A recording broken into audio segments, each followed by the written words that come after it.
छठी मई के घाट बड़ी लागत प्यारा, जय छठी मैया गूंजे जयकारा, बड़ा सुहावा लगता हो।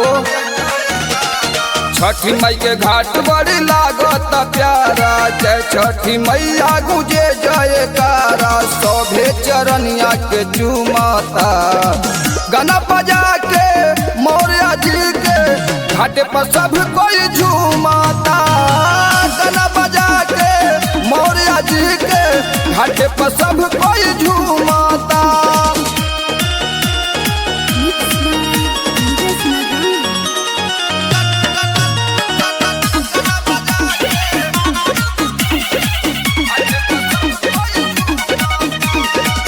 गंगा जी के निर्मल पानी में तिवैल बावे खड़ा हो, कहीं तनाता जननी कहीं अर्घ दियाता किनारा हो।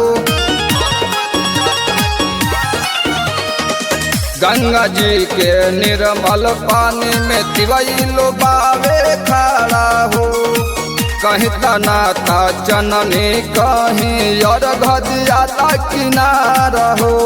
भक्ति में लीन बट देख जग सारा, सबका के माने ली मैया दुलारा, सभे मगन हो के घूमता, गाना बजा के मौर्या जी के घाटे पर सब कोई झूमता, गाना बजा के मौर्या जी के घाटे पर सब कोई झूमता।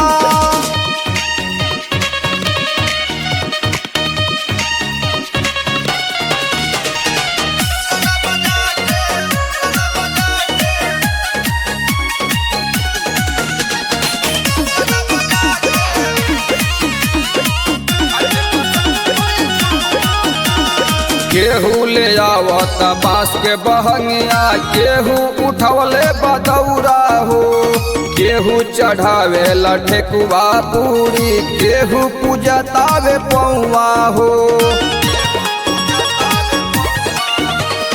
केहू ले आवत बांस के बहंगिया, केहू उठवले बदौरा हो, केहू चढ़ावे ठेकुआ पूरी, केहू पूजतावे पौआ हो। शिवानंद मौर्या के गाना बजा के, गिरी अमित से साउंड बढ़वा के, प्रदीप बबुआ सुनाता, गाना बजा के मौर्या जी के घाटे पर सब कोई झूमता, गाना बजा के मौर्या जी के घाटे पर सब कोई